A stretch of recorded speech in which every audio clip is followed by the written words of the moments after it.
안녕하세요, 이영재입니다. 날씨가 많이 쌀쌀해졌는데 잘들 지내셨는지 모르겠네요. 오늘도 우영판 함께 읽을 일꾼들 나왔습니다. 고재일 씨, 고영 씨 오셨고요. 박주 씨 오셨습니다. 네. 안녕들 하셨어요? 반갑습니다. 예. 우영팟이 회를 거듭할수록 반응이 피부로 직접 느껴지는 것 같습니다. 네. 근데 다들 너무나 좋아하시더라. 이런 식의 착각과 자만은 하지 아니려고 해요. 그러니까 속 시원하게 잘 보고 있어요. 이런 응답도 있습니다만 네.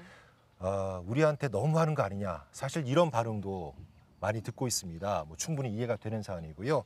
도민 여러분의 소소한 어떤 일상들도 전해드리고 싶은데 요즘 일어난 이슈들이 워낙 전국적이고 그렇죠. 크다 보니까 네. 우영팟이 너무 커지는 느낌은 들었어요. 네, 예. 맞아요. 이제 행복한 일들만 전해드릴 수 있는 우영팟이 됐으면 참 좋겠습니다. 정말 그랬으면 좋겠습니다. 자, 그래서 오늘 이 시간부터 그런 마음을 담아서 형식을 조금 바꿔보고자 합니다. 제주 혹은 제주와 연관된 문제들 이슈를 좀 정리를 간단히 해보고 나서 오늘의 주제로 넘어가 보는 그런 순서로 진행을 해볼까 하는데요. 그럼 먼저 지난 한 주 어떤 일들이 있었는지 화면으로 먼저 만나보시겠습니다. 오늘도 복사 소가수다. 우영파티에서 뽑은 어랑어랑한 뉴스 본디복후가 국제 관함식 행사가 요번이 10날 열렸수다. 진해 전쟁국기 도랑옥현헌 일본이영 중국마랑 역대 최대로 모였던 맛이 반대하는 사람들 만나젠 문재인 대통령도 강정을 가신 뒤 강정 사람들 모습은 경십괴실이 풀리진 않을 것 암수다.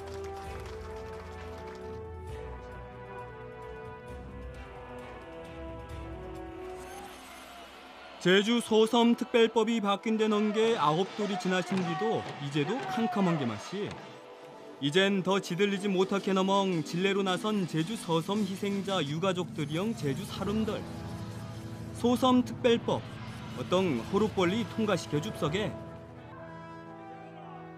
제주에서 한때 어린이 서구포 A신 초등학교 운동장에서 벌거한 대낮이 아이 미맹을 누개가 잡아가 버렸수다. 잡아간 사람은 잡았수다마는 어멍 아방내영 알들은 이제도 가슴 는척어멍이신 뒤 어떤 대책 마련해야 죽서.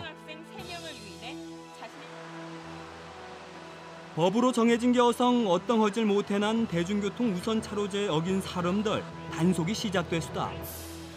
시상에 이틀 동안 250건씩이나 걸렸던 하는 비에 10원 이상 걸리면 벌금 물어사대난 다들 맹심없세.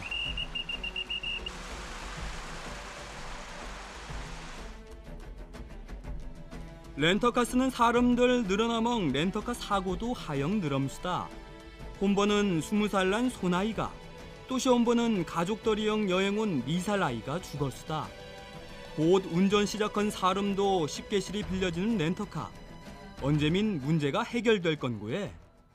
일단 이거는 가장 앞에 놓을 수밖에 없는 소식인 것 같아요. 국제 관함식 얘기인데 은영 씨가 또 계속 현장에 계시지 않았습니까?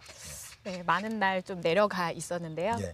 12개국의 함정들 왔고 이제 외국의 해군들 여러 가지로 좀 방문을 해서 46개국이 참여를 했다고 해요. 그래서 예. 굉장히 큰 규모로 또 방산산업 전시회 이런 것도 하고 병영 체험 이런 것도 같이 하면서 14일 날 마감을 했다고 하는데요. 이제 끝나고 나서 바로 보도된 게 외국 군함들에서 기름 유출된 것들. 맞습니다. 네, 사실 그 맨 처음에 강정마을에서 이거 반대를 했을 때 바당 오염된다, 망친다. 그래서 어민들께서 좀 반대를 했었는데 그 우려가 고스란히 좀 이렇게 나왔었고 이제 핵항공모함에서 여러 가지 오수 처리나 폐기물 처리를 하는데 방진복을 입고 있는 사람들이 지금 처리를 하고 있어요. 그래서 이게 사실은 잘 모르는 도민들이 이렇게 바라봤을 때 저게 얼마나 위험하고 방사능에 얼마나 노출돼 있고 하고 이제 걱정을 하게 되어 있잖아요. 그래서 이 부분에 대해서 빨리 해군이 좀 명백하게 좀 밝혀주시기를 좀 당부를 드리고요. 제가 사실 개인적으로 주목하고 있는 건 이렇게 제주에 확대되는 군사 문화예요. 그 딱 2주 전이었는데 10월 1일이 국군의 날이잖아요. 이때 서울에서 하기로 했던 열병식하고 군사 퍼레이드가 좀 시대와 맞지 않는다라고 폐기가 됐어요. 예. 그리고 군 장병들 그 위로 행사 이런 것들만 좀 진행을 했었거든요. 근데 제주에서는 지금 거꾸로 가고 있는 거죠. 그래서 이번에도 아이들이 탱크에 올라가서 그 탱크 위에서 이렇게 이렇게 조준하는 이런 예. 것들을 체험하고 하던데 사실 저렇게 막 그 기지 앞에서 반대를 하시는 분들 중에 유모차 가지고 오신 엄마들도 있었고요. 학교 선생님들도 있었어요. 이런 시대에 역행하는 어떤 이런 것들은 좀 반대한다. 아이들에게 그런 것들을 체험시키지 마라라는 얘기도 있었고, 저는 이게 전쟁이나 군사기지라는 게 적을 상정하고 총뿌리를 겨누는, 그래서 살상을 하게 되는 굉장히 엄혹한 일인데 이게 놀이나 축제장이 절대 되지 않는다는 걸 아이들에게 알려주는 게 평화교육의 시작이 아닌가 생각이 좀 들고요. 관함식하고 관련돼서 조금 안타까웠던 건 어떤 것이냐면 그 정부에서 문서가 내려와서 이제 도에서 각 기관마다의 역할을 나눌 때 반대 현수막을 철거를 해라. 맞아요. 예, 그래서 다 철거가 됐었는지 안 됐었는지 확인은 안 됐습니다만 정부라는 것, 찬성의 소리만 들을 게 아니라 반대의 소리도 들어야 되는 것이고, 우리도 해외의 어떠한 무슨 중요한 행사가 이렇게 기사로 나올 때 보면 한 컷에서 이렇게 반대하는 이런 시위자들, 뭐 이런 집회하시는 분들 보면 참 민주적이구나. 저게 좀 무슨 문제가 있기도 하겠구나라고 생각을 할 수 있지.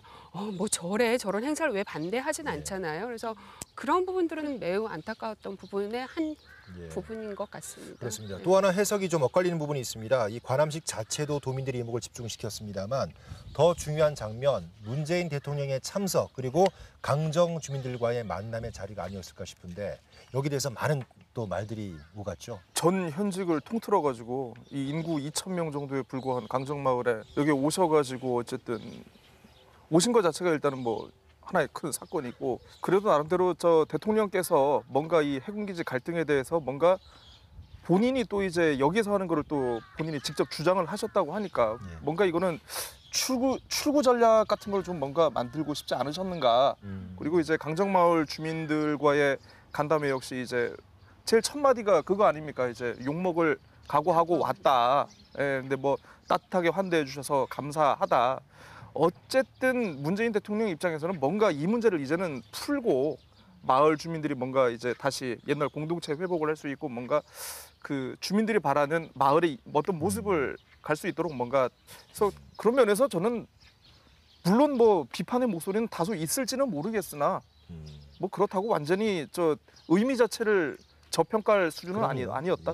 그리고 그 사면복권 얘기도 네. 그 자리에서 나왔는데 이게 되게 중요한 지점이기는 해요. 대선 공약이기도 했었고요. 근데 뭐 그 이 사법 그 사면 복권이 필요하신 분들은 정작 경찰과의 고착 상태였다는 점, 들어가지 못하고 고착 상태였고, 사실 문 대통령께서 만나고 간 분들은 박수 쳐주는 그런 분들이었다. 그래서 어떤 반쪽짜리 반쪽짜리 소통이었다는 점에서 좀 아쉽고, 그리고 사실 저는 이제 해상사열에 대해서 해상사열 그 연설하실 때 어떤 굉장히 다양한 메시지가 나왔지만 계속 동북아시아 평화의 거점이라는 표현을 쓰셨어요. 근데 지금 세계 평화의 섬 제주에서 추구하는 게 그런 사실상 안보의 거점으로 우리가 맞는 것인가, 그리고 그게 과연 제주도민과 얼마나 소통이 되었는가, 이 부분도 우리가 좀 짚고 넘어가야 될 것 같고, 저는 이럴 때 도지사가 딱 공공외교법이 있으니까 우리는 독자적으로 이걸 하겠습니다. 평화 사업을 하겠습니다. 딱 이렇게 얘기를 해줬으면 좋겠는데, 사실 그 자리에서 원희룡 지사가 했던 얘기가, 제가 이거 적어왔는데요. 강정마을 공동체 회복 지원, 제주 4.3의 완전한 해결. 네, 좋습니다. 그리고 뭐 좋아요. 네, 동아시아 뭐 남북 화해를 위한 평화 대공원을 조성하겠다. 네, 평화라는 키워드 이제 말씀하셨고, 탄소 없는 섬 제주와 블록체인 허브 도시를 조성하기 역시, 위한 언급하셨군요. 지원을 해달라. 근데 강정마을에 안 오시거든요, 지사께서. 근데 오랜만에 그 자리에서 블록체인, 탄소 없는 섬 만들어달라 이렇게 제안을 한 게 이게 맞는 이야기인가? 저는 그 사진을 보면서 대통령이 이렇게 저 강정마을 주민들하고 이렇게 악수를 하면서 이제 뒤에 원희룡 지사님과 이제 지역 국회의원 두 분이 마치 수저통이 생각이 나가지고, 이건 수저통. 물에 숟가락 하나, 깊이가. 숟가락 둘. 네. 그렇습니다. 근데 저는 좀 그렇게 느껴요. 가장 시급한 게 그 반대 주민들의 사면복권이라고 생각하는데 뭐 앞으로 또 많은 도민들이 관심을 가지고 지켜볼 테니까요. 추이를 보겠습니다. 자, 또 있습니다. 어린이 납치 사건도 참 큰 충격을 줬던 소식입니다. 백주 대낮에 일어난 일이라는 것도 놀라운 일인데 더 놀라운 것은 한 명도 아닌 4명의 아이가 동시에 납치됐다는 것 아니겠습니까? 네. 박주희 씨는 그 학부모로서 좀 달랐을 것 같아요. 굉장히 큰 충격이었죠. 예, 지난 6일에 일어났습니다. 그 운동장에서 놀던 어린이 4명이 이제 한 남성이 와서 짐 좀 무거우니 예. 들어달라고 하니까 또 얼마나 착해요. 착해요. 예. 예. 저도 누가 와서 짐 좀 들러달라고 하면 갈 것 같거든요. 그래서 참 지능적으로 정말 이 접근을 했다 생각이 들어졌는데 그래서 이제 5시간 동안 납치되어 있다가 풀려나서 이제 범인도 잡았죠. 잡고 보니 지난 5월에 제주에 내려온 전과가 무려 13범이라고 합니다. 근데 제가 또 다른 기사를 한번 봤는데 지난 6월에도 한 초등학교 앞에서 한 남성이 한 아이한테 타라고 하는 걸 마침 누나가 본 거예요. 그래서 타지 말아라 하고 말리고 이제 선생님한테 가서 얘기를 드려서 미수에 그쳤던 사건도 있더라고요. 예. 찾아보니까. 그러니까 연이어 이런 일들이 이제 일어나면서 굉장히 그 불안감은 고조되고 있는데 제가 지난 주말에 또 우연히 일이 있어서 육지에 사는 이제 많은 동창들하고 대면할 기회가 있었는데 그 친구들도 이 얘기를 하더라고요. 아이들 운동장에 못 가게 한다. 정말 제주도에 이런 사건이 진짜 전국적으로도 또 이제 많이 관심을 갖게 되는 아주 안타까운 사건이었는데 근데 저는 그 교육청에서 내놓은 대책을 보고 좀 놀랐습니다. 네. 어쨌든 학교에서 일어난 일이잖아요. 그런데 교육청에서는 그 피해 학생과 부모님의 뭐 심리적 안정에 주력하겠다라고 하면서 내놓은 대책이 만일에 대비해서 경찰과 협조하여 학교 근처에는 성범죄자 정보와 유괴와 뭐 실종에 대한 예방 요령을 일선 학교에 배포했다. 라고 기사가 나왔더라고요. 저희가 볼 때는 그런 기사를 접하고 나서 제가 저희 딸아이가 이제 중학교 1학년인데 가정통신문을 받았었던가 했는데 없더라고요. 그러니까 초등학교에서만 이루어진 것 같기도 하고 어쨌든 이러한 부분들은 전체적으로 좀 이루어져야 되는데 가정통신문 하나로 예를 들어서 요령 하나 알려준다고 정보 하나 알려준다고 이 불안감 해소되겠습니까? 그리고 또 저는 예산은 이럴 때 긴급하게 써야 된다고 생각을 합니다. 일자리 창출한다고 하면 CCTV 실시간 체크할 수 있도록 인력도 배치하고 또 그리고 배움터 지킴이 주말에 정말 좀 보강을 하면 눈에 보이고 그렇죠. 체감할 수 있는 안전한 대책 아닐까 이런 네. 부분들은 굉장히 좀 안타깝고 또 이런 불안감 없는 세상 좀 됐으면 좋겠습니다. 예. 네. 그 밖에 여러 이슈들도 참 많았는데요. 관심 있게 본 사람들이 아마 다들 조금씩 다르실 거예요. 어떤 말씀을 하고 싶으세요? 막 이렇게 뉴스는 아니에요. 예, 한 그럼요. 3주 정도 된 이야기인데 예. 이게 많이 도민들께 전달이 안 된 것 같아서 좀 공유를 하고 싶은 부분이 제주특별자치도 생활임금위원회가 내년 생활임금을 시급 9,700원으로 의결을 했습니다. 그렇죠. 네, 사실 제주가 이제 생활임금 조례가 만들어져서 시행이 된 지 얼마 안 됐는데 적용 대상이 공공부문에서 준공공부문까지 이제 확대가 됐어요. 사실 제주가 이런 공공사업이 좀 그러니까 그런 공공 지출이 많은 곳이기 때문에 이런 부분들이 좀 필요했었거든요. 그래서 내년에는 사실 보조금 받는 민간 사업장이든지 좀 이제 넓혔으면 좋겠다라는 바람이 있지만 이번에 좀 이렇게 된 데에서 도민들께서 좀 많이 아셨으면 좋겠다는 생각이 들고요. 그리고 뭐 축산농가 감시원이라든지 그 클린하우스 감시원이라든지 이런 분들이 사실 채용이 지금 많이 안 된대요. 근데 최저임금을 드리고 있더라고요. 그래서 일은 힘든데 그리고 많이 마찰이 생기는 지점들이잖아요. 근데 최저임금 받고 누가 하겠느냐 뭐 이런 질타도 있었어요. 근데 좀 이런 공공 근로, 기간제 공공근로나 이런 부분들에서 좀 또 노동자의 삶의 빈틈, 또 행정의 빈틈도 좀 메울 수 있도록 내년에는 더 대폭 좀 올라야겠다라는 생각이 들고요. 아까 말씀하셨던 그런 학교 지킴이 이런 부분들에 대한 일자리 창출도 이제 병행이 되면 좀 곳곳에 이런 좀 안정적인 도민 생활이 좀 보장되지 않을까 싶습니다. 저는 재미있게 본 게 비리 유치원 이 문제 지금 다 예. 들으셨죠? 이게 뭐 이걸로 뭐 전국이 발칵 뒤집어졌는데 지난 11일에 그 민주당 박용진 의원이 제가 아주 좋아하는 수법입니다. 명단 공개를 하셨어요. 네, 제가 아주 좋아하는 방법인데요. 아무튼 지금 이게 지금 요 이제 제주와 관련된 분만 파일만 이게 따로 이게 추출이 돼가지고 예. 그 제주도 최대의 그 엄마들 카페에서 이게 막 돌고 공유되고 이제 뭐 댓글이 막 달리고 있더라고요. 얼마나 그래서 불안하셨겠어요. 네네. 그렇죠.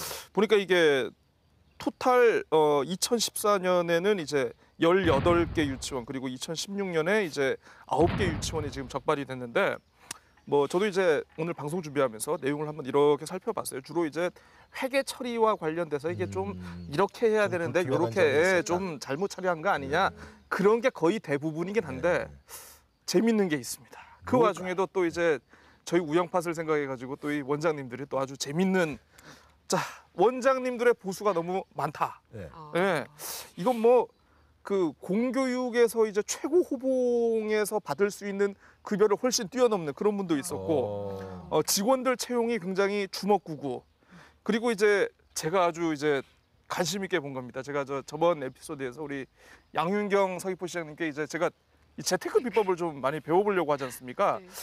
여기서 또 이것도 배우더라고요. 아, 이게 예. 궁금해요. 가족 경영의 새로운 수익 모델. 가족 경영의 새로운 수익 모델이 이제 드디어 발견이 됐습니다.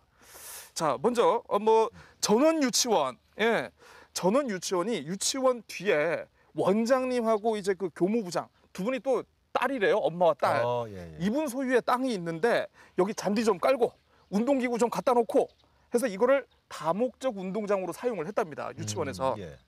그런데 2013년 4월부터 2014년까지 1년 동안 임차 계약을 했는데 임대료가 무려 2천만 원. 2천만 원은 그냥 원장님 통장으로 딱 그냥 꽂아가지고 이런 아주 새로운 수익 모델이 또 있었고요. 또 어떤 게 있느냐 하면 세순 유치원 여기도 이제 원장님 소유의 과수원이 있답니다. 예. 과수원이 있는데 여기에 이제 마찬가지로 이제 정자도 만들고 놀이시설도 좀 몇 개 갖다 놓고 해서 여기서 유치원에서 체험 활동을 하도록 했습니다. 그래서 한 달에 250만 원씩 2년 조금 안 되겠는데요. 5,500만 원의 임대료가 유치원에서 이제 원장님 통장으로 요렇게 갔다는 겁니다. 그러니까 야. 문제는 뭐 사설 유치원이니까 내가 내 거 마음대로 하겠다 뭐 이렇게 생각하실 수 있는데 당연히 아시겠지만 이게 공적 자금들 예. 많이 들어가고 거기다 교육하는 곳이 국가 예산이 들어가는 곳이지 않습니까? 그래서 그게 좀 잘못된 거고요. 직원들에 대해서 이제 뭐 연말 정산을 실시하지 않은 그런 분도 계셨고, 그런 와중에 또 이제 이거는 좀 미담 사례라고 해야 되나요? 직원에 대한 이제 아낌없는 배려 이게 또 있었습니다. 원장님인데 시설 관리원을 채용을 하셨어요. 시설 관리원을 채용을 하셨는데 우리가 보통 이제 채용을 하면 이제 뭐 근로계약서를 작성하지 않습니까? 우리 은영님은 이제 근무 시간은 뭐 9시부터 오후 6시까지 뭐 주 몇 시간 하고 뭐 상여금은 어떻게 하고 휴가는 어떻게 하고 그런데 이걸 그냥 안 쓰셨어요. 그냥 이걸 또 안 쓰시고 안 쓰셔가지고 그냥 뭐 급여를 이렇게 지급을 하셨죠. 또 뭐냐 하면 이 직원분이 힘들까봐 이분의 전기료를 대신 내주셨답니다. 유치원에서. 그런데 그 직원이 어머나 원장님 남편이야. 아주 그냥 새로운 가족 경영의 수익 모델. 제가 많이 배웠습니다. 아주. 왜 칭찬 하나 했어요? 네? 예쁜 사랑하세요. 무슨 예쁜 얘기가 사랑. 나올까 진짜 예. 사뭇 기대했는데 아무튼 기대를 저버리지 한 주 한 않네요. 주 우리 고지열 씨의 재테크 스승들이 네. 늘어나는 것 같은. 정말 많이 배우고 있습니다. 감사합니다. 참 기막힌 단어법. 예, 박주희 씨. 저는 한 두 가지 기사를 좀 눈여겨봤는데요. 그 운전할 때 종종 그런 경우 보셨을 겁니다. 렌터카인데 갑자기 저속 운전을 하거나 예. 갑자기 끼어들거나 로터리에서 계속 맴돌거나 또 도랑이 빠진 일들은 굉장히 우리가 예. 허다하게 봤잖아요. 그래서 요새 렌터카 이제 20대 관광객들 중에 꽤 초보 운전자들이 많으신 것 같아요. 또 부쩍 요즘 눈에 많이 띄입니다. 그래서 제주도가 그 도로 연습으로 이용되고 있다 이런 기사를 예, 봤어요. 맞습니다. 좀 구체적으로 보니까 또 지난 8월에 렌터카가 새벽에 이제 제주 한 젊은이를 이제 치여서 사망하게 하는 사건도 있었고 또 지난 9월에는요 4살배기 아이를 렌터카가 덮쳐서 끔찍한 사건이 있었는데 이때 당시에 아빠가 그 처음을 딱 목격하고 차를 멈추라고 했는데 이분이 브레이크를 안 밟고 가속 페달을 밟아가지고 그런 실수가 네, 가끔 네. 있더라고요. 근데 그 운전자들이 다 20대였습니다. 그래서 지난해 렌터카 사고 건수가 약 한 500건이 된다고 합니다만은 그거는 직접 사고인 것이고요. 간접 위험이 굉장히 높아지고 있어서 이러한 것들에 대한 해결, 그냥 렌터카 감축만 할 게 아니라 정말 차일피일 미루지 말고 좀 제대로 대책 좀 세웠으면 좋겠다라고 생각이 들어집니다. 이 부분은 굉장히 지인들하고 얘기하면 다 공감을 해요. 그럼요. 네. 깜짝 놀랐다고. 제가 오늘도 어딜 갔다가 이제 친구를 데려다 주면서 제 앞에 갑자기 차가 확 들어왔는데 보니까 네.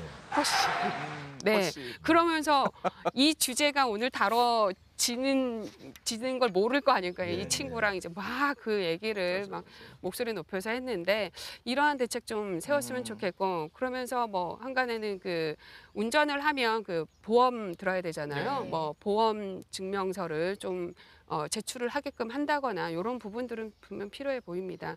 또 제가 좀 지켜봐야 할 문화 행사는 무엇이 있을까 하고 살펴봤는데 제주 시민회관에서 다음 달 9일부터 일주일 동안 국제 아트 페어라는 행사가 열려요. 맞아요. 네. 네, 네. 그 주제가 시민회관 기억의 청사진입니다. 네, 저도 어릴 때 시민회관 뭐 여러 행사 때문에도 갔지만 제 친한 친구가 거기서 연주회도 했었고 제 생애 첫 콘서트는 시민회관에서 본 강산의 콘서트였거든요. 네. 추억이 새록새록. 아 정말 그러니까 저는 시민회관은 그냥 건물이 아니라 우리의 기억의 저장소, 우리의 추억의 저장소라고 생각을 하는데 그러니까 올해 말 정도 되면 이걸 리모델링 할 거냐 허물 것이냐가 결정이 난다고 해요. 그래서 개인적으로는 이게 허물어지지 말고 좀 단단하고 튼튼하게 잘 리모델링해서 지난 제주도의 50년간의 역사도 기록하고 또 정말 시민회관이니까 시민들이 가서 정말 제대로 쓸 수 있는 공간으로 거듭났으면 좋겠고요.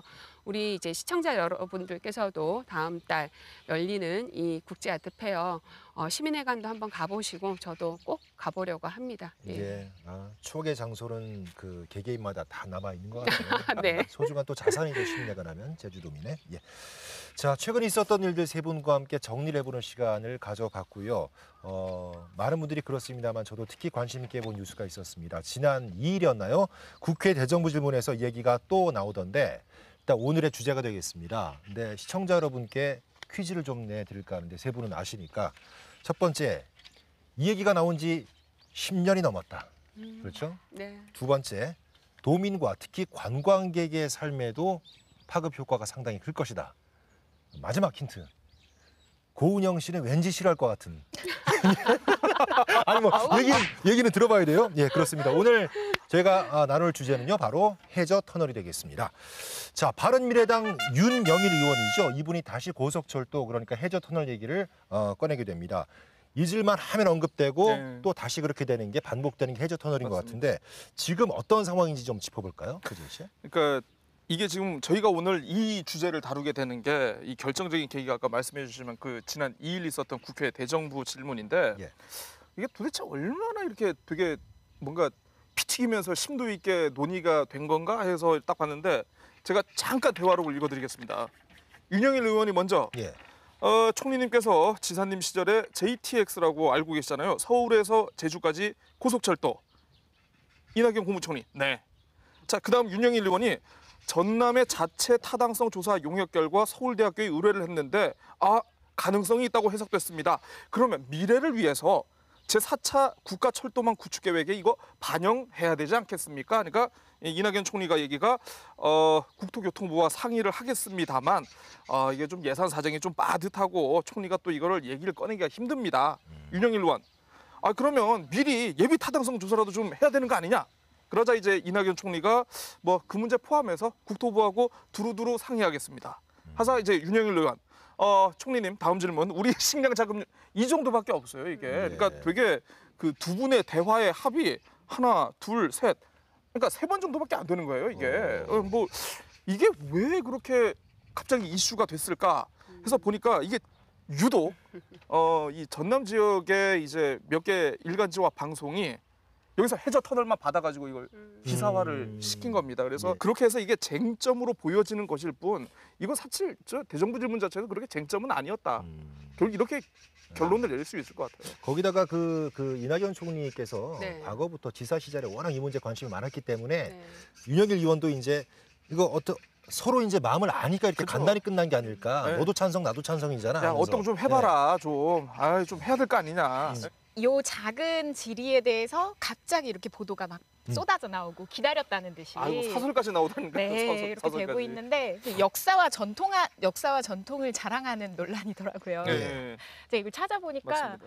제주에서도 이미 11년 전에 계속해서 얘기가 나왔던 건데 2007년 그렇죠. 9월 김태환 제주지사와 당시에 그 박준영 전남도지사 네. 제주도에서 기자회견을 가졌어요. 그래서 트윈스터널 해저터널 건설해야 된다라고 대정부 공동 질의, 공동 이렇게 건의문을 발표하면서 좀 이야기가 나오기 시작했는데 이게 막상 국토부가 2012년에 발표한 그 타당성 조사, 그 제가 싫어하는 좀 용역. 네, 돈만 써 있고 사람은 안 써 있는 그 예. 보고서에서조차 사실 그러니까 비용 대비 편익 투자를 했는데 얼마만큼 뭐 경제적 이윤이 창출되느냐 보니까 1 이상이어야 되는데 0.7 수준이었어요. 그러니까 그래서 1을 투입하면 0.7 정도밖에 안 나온다. 그런 뜻 아니겠습니까? 네, 맞습니다. 그래서 이건 타당성이 없다. 뭐 해봐야 아무도 좋지 않다라고 결론이 난 바가 있는데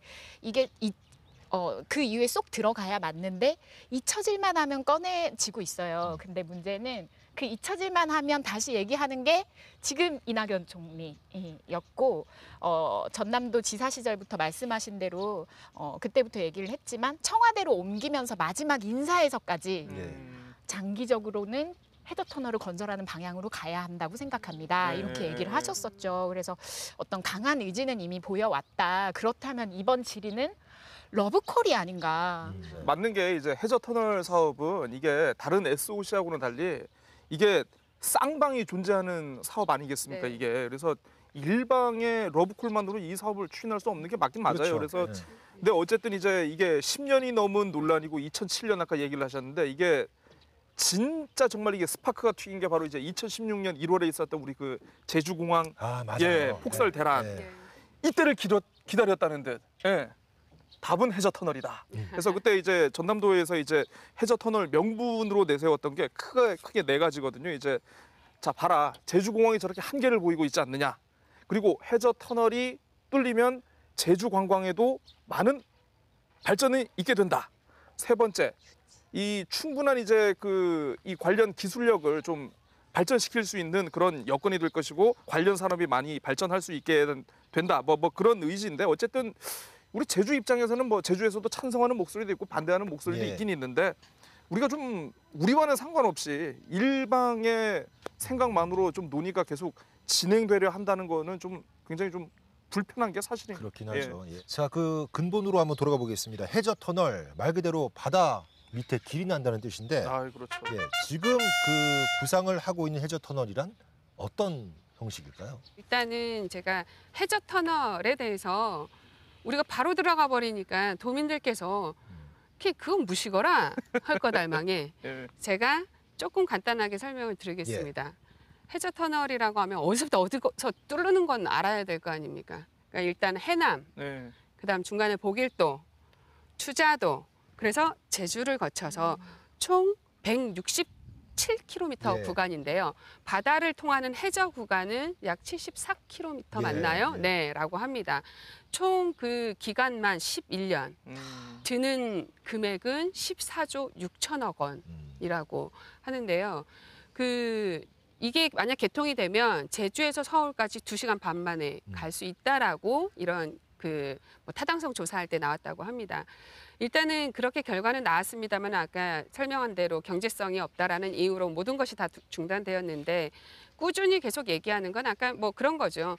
경제성 다시 검토해 볼 필요 있다. 관광객 늘어나고 있다. 강풍 폭설로 제주공항 고립되는 거 이것으로 해결할 수 있다. 게다가 최근에 남북 화해 모드를 그게 크죠. 이용해서 네, 이 철도가 유라시아 철도까지 이어가며 이제 우리 국토의 서부 쪽의 어떤 발전에도 크게 음. 이바지한다라는 게 강한 주장이긴 합니다만 우리 제주도는 처음에는 손을 잡았죠. 2007년도에. 그렇죠. 그렇지만 곧 제주 우리 제2공항으로 선회를 하면서 아무 의미 없다.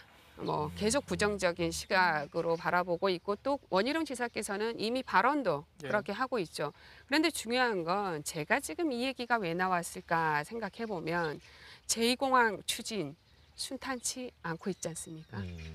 남북 화해 모두 맞물리면서 이때다라고 예. 전라남도 네. 측은 강하게 생각을 한 것 같고 일단 당분간은 제주도는 계속 어떤 환경 파괴다 그리고 제주 고유의 뭐 정체성 훼손될 수 있다 그리고 뭐 또 경유형 관광지로 전락할 수 있다라는 이유로 계속 반대는 하고 있는데 아마 러브콜은 계속 들어올 것 같습니다. 예, 알겠습니다. 한번 지켜봐야 될 것 같아요. 예. 그 해저 터널이라는 게 말 그대로 그 바다 밑에 터널이 예. 생긴다는 건데 이 터널을 시공하는 방식도 여러 가지가 있더라고요. 지금 구상을 하고 있는 해저 터널이라는 게 어떤 방식인가요? 먼저 할 줄 아는 건 삽질밖에 없는 저에게 이런 대첨단 해저 터널의 공법을 여쭙는 예. 제작진들에게 심한 유감을 표시하는 바이고요. 그리고 제일 어울릴 것 같아요. 뭐 원래 이 사업 자체가 엄청난 삽질이기 때문에 그런가요? 그러면 또 삽질로 또 연결이 되는 예. 건가요? 또 삽질 네. 전문, 재테크 전문. 예. 아이고, 예. 그러니까 이건 어떤 거냐면 이제 한 몇 가지 방식이 있는데요. 먼저 이 해저 터널을 뚫기 위해서 그러니까 터널을 뚫는 구간에 있는 물을 다 퍼내는 방법이 있대요. 그러니까 댐으로 막아가지고 이 안에 있는 물을 다 퍼낸 다음에 거기에 이제 삽질을 하는 거죠. 한 300년 걸리겠는데요? 예, 이 방법이 있는데 그러니까 지금 얘기가 되고 있는 이 구간에서는 뭐 거의 불가능한 방법이고요. 네, 그렇죠. 어떤 거냐면 그 우리가 이제 지렁이가 이제 땅을 파고 들어갈 때 이제 흙을 먹으면서 이제 퇴비를 그렇죠. 배출하지 않습니까? 요런 거에서 착안을 해가지고 그 지렁이 같이 생긴 대형 드릴이 있어요. 이게 그러니까 드릴이라고 하니까 그냥 우리 요만한 드릴 생각하는데 그냥 드릴 자체가 건물만 하거든요. 그냥 그러니까 TBM이라는 건데 TBM 공법이라는 건데 이걸로 굴착을 해 나가면서 그때 타일을 붙이고 또 굴착해 나가면서 타일 붙이고 이렇게 해서 만드는 방법이 있고요. 그리고 또 어떤 거냐면 이제 터널을 아예 블럭처럼 만들어 가지고 블럭을 계속 이렇게 물에 빠뜨리는 거예요. 물에 빠뜨리고 나중에 조립하고. 블럭 안에서 물만 쫙 빼내는. 아. 예, 요런 방식 크게 있다고 하는데 물론 공법에 따라 가지고 좀 가격은 차이가 납니다. 아까 지렁이 방식은 1m 파고 나가는데 한 1억 7천만 원 정도. 그리고 네, 1m 파고 나는데 1억 7천 정도 걸리고요. 그리고 또 이제 다른 방법은 이제 한 뭐 4천에서 5천만 원 정도 이렇게 걸린다고 하는데 공법에서도 물론 차이가 있지만 이게 또 형태에 따라 가지고 또 가격 차이가 있습니다. 이게 터널을 하나짜리로 만들 거냐 아니면은 상행선, 하행선 두 개 예. 복수 터널로 할 거냐 해가지고 하나로 하게 되면 물론 이제 공사비는 좀 줄겠죠. 근데 대신 두 개로 하게 되면은 공사비는 올라가는 대신 이게 또 안전의 문제, 그렇죠. 예, 네. 상행선, 하행선이 보행이 없으니까. 그렇죠. 요런 게 또 있고 예. 또 이제 뭐 전체적으로 이제 사업비가 한 15조, 16조 정도 든다고는 하지만 이게 사실 해저 지형도 봐야 되고 또 이게 뭐 단층이나 연약한 지반을 피해 가지고 이렇게 깔아야 되는 거다 보니까 실제로 아마 하게 된다면 사업비는 그 이상이 들어갈 가능성이 시간도 네. 그렇죠. 더 오래 걸리겠죠. 네네. 11년이라고 했지만 그 배가 될 수도 있을 것 같아요. 그러니까 네. 저 이제 환갑 되면은 저는 이제 그 기차 타고 이제 서울 가고 예. 그 언제 될지는 뭐 아직도 전혀 네, 모르는 상황인데. 미래의 일이니까요. 예. 근데 다행히 그래도 참고할 만한 해외 사례들은 있어요. 네네네.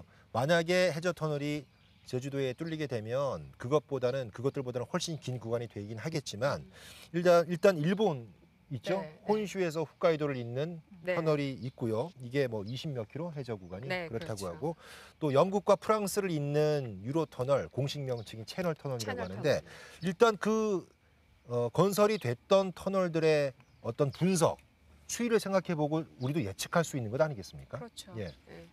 그 해외 사례 아까 말씀하셨지만은 일본의 1954년도에 태풍으로 여객선이 침몰하면서 1,159명이 사망을 합니다. 아, 네.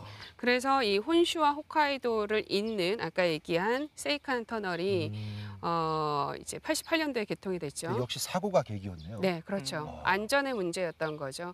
그래서 개통이 되었는데 결국에는 안전의 문제로 시작은 됐습니다만 지금은 화물 수송에 굉장히 그 톡톡한 역할을 하고 있다고 해요.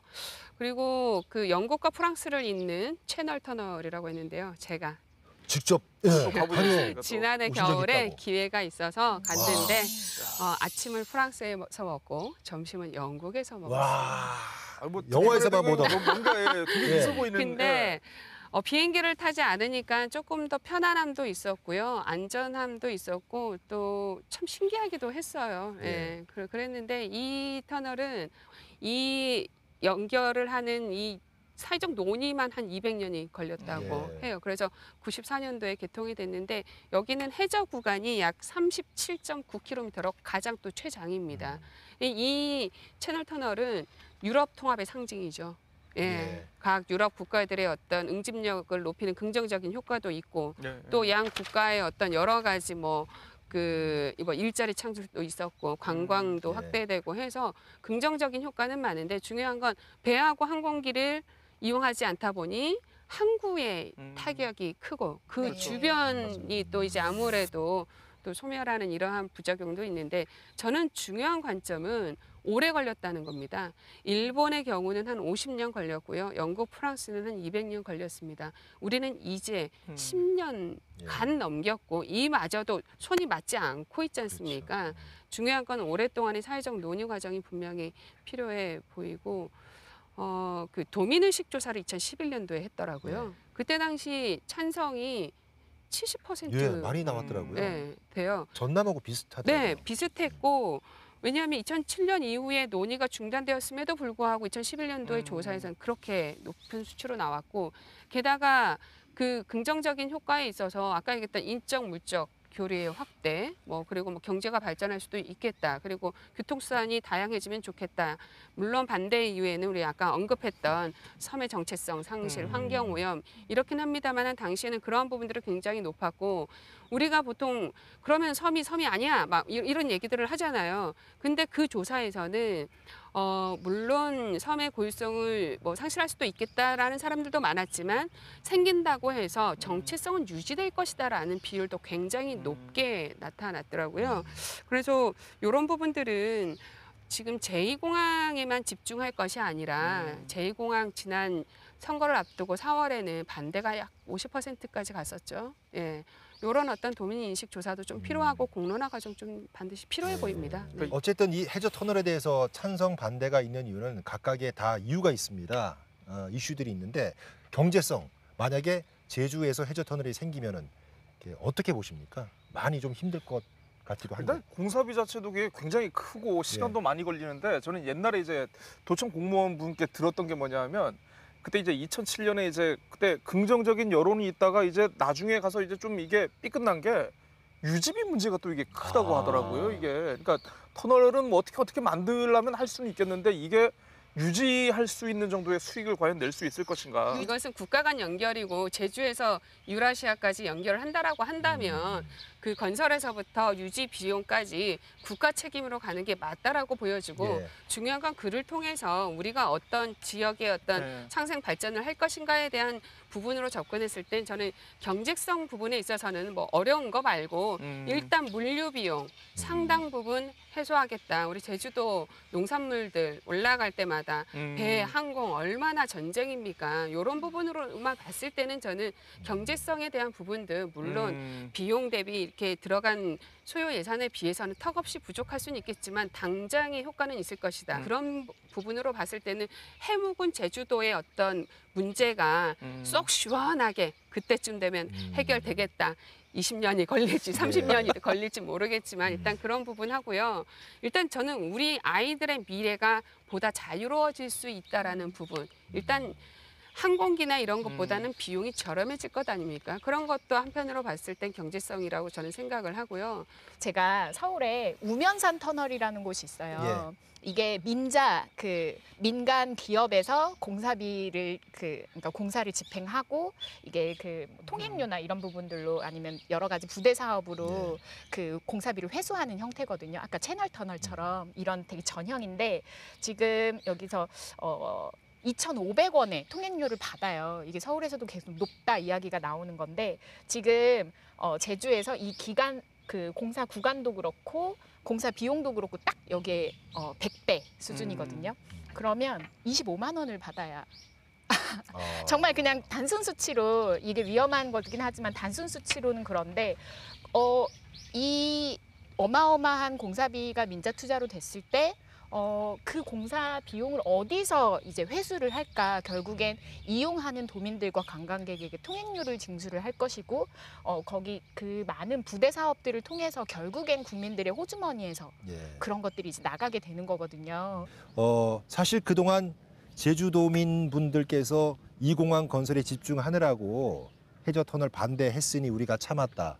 근데 한편에서는 이제는 공항 유치되는 거 아니냐? 그러니까 이제 고속철 만들면 공항도 있고 고속철도 있고 얼마나 좋으냐. 이런 논리가 있을 수가 있고 또 하나는 지금 제2공항에 대해서 반대가 심해서 제조사 용역까지 하고 있는데 그럼 이렇게 반대가 많고 환경훼손이 심한 제2공항을 포기하고 우리 고속철로 같이 대동단결하자. 아마 이런 의지가 상당히 큰 것 같습니다. 그렇게 되면 과연 이 제2공항이 고속철로 전환이 될 수 있을 거라고 보시는지요?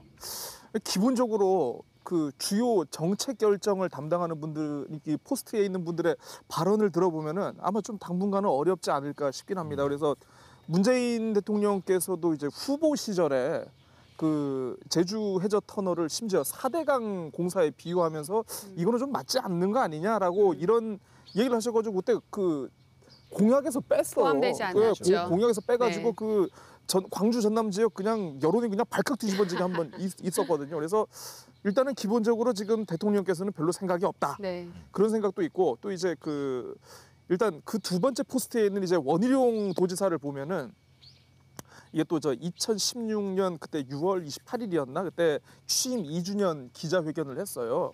그때 전남 지역에서 그 출마하고 당선하신 분들이 이 해저 터널을 엄청나게 푸시를 그랬죠. 했거든요. 그래서 이게 갑자기 그냥 이슈로 확 부상을 했어요. 그래서 이거 어떻게 생각하시느냐 이렇게 물어봤더니만 결론은 딱 그거. 그러니까 옛날 흘러간 유행으로 의미 없다. 아이고 의미 없다.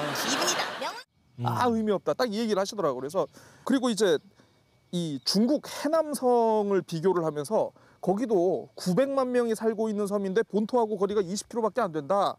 경제성이 부족하다는 이유로 하지만 추진하지 않았다. 그래서 모든 이거에 대해서는 이 제주 해저 터널도 그거보다 더하면 더했지 덜하진 않을 것이다.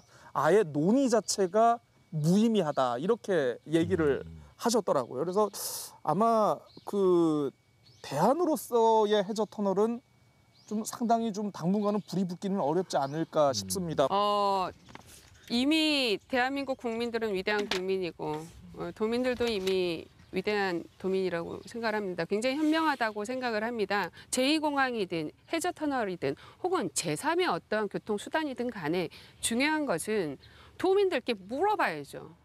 현명한 도민들께 정말 어떻게 생각하십니까? 물어봤을 때 아니말로 저희 아들처럼 그러면 엄마 친구들하고 돈 모아서 주말에 놀러도 갈 수 있겠네? 뭐 이런 네. 얘기들 뭐 이러한 어떤 저는 좀 소박한 서민들의 삶의 질이 조금 더 높아지지 않을까라는 생각도 좀 들어요. 행정에서 혹은 타당성 조사에서 경제성 없다고 돈 안 된다고 돈 많이 든다고 저는 그건 아니라고 생각을 합니다. 알겠습니다.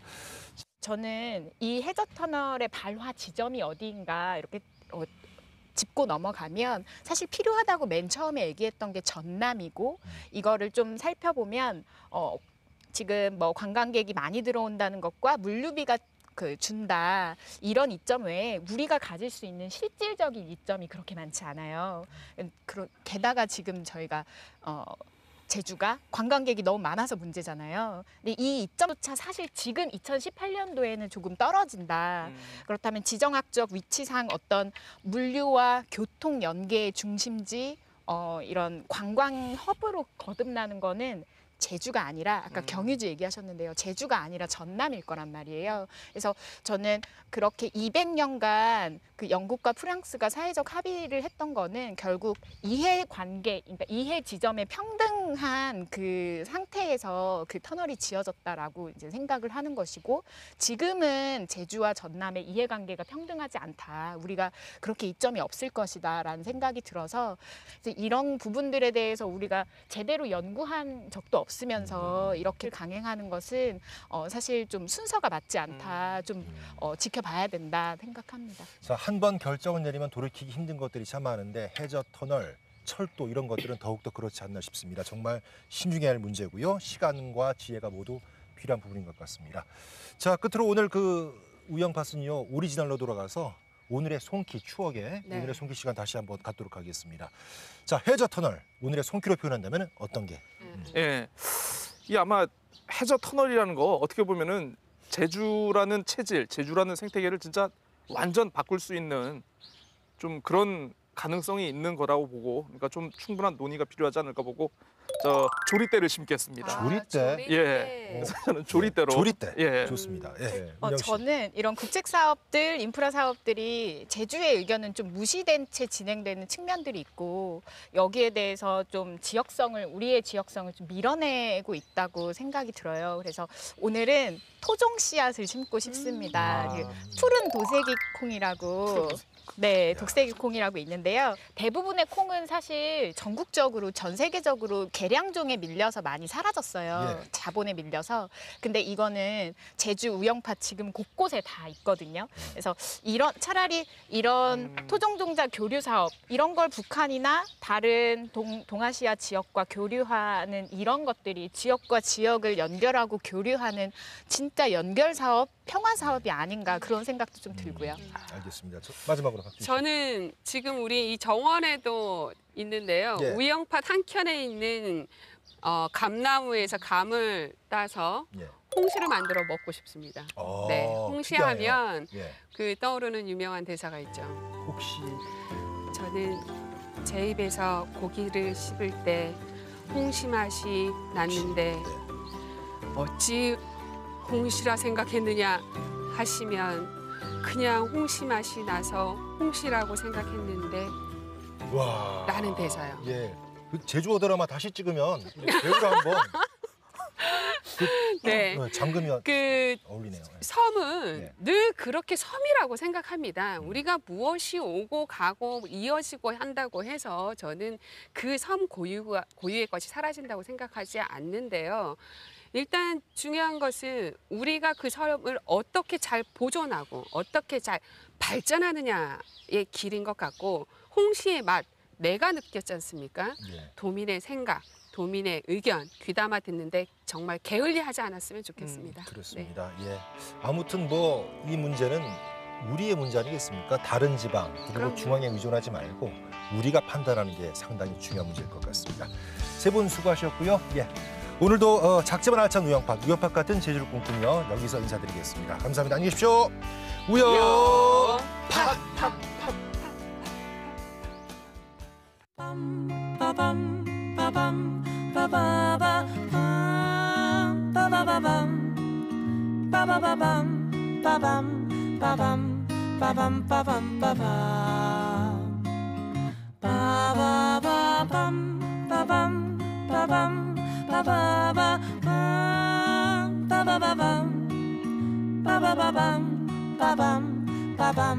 Ba-bum, ba-bum.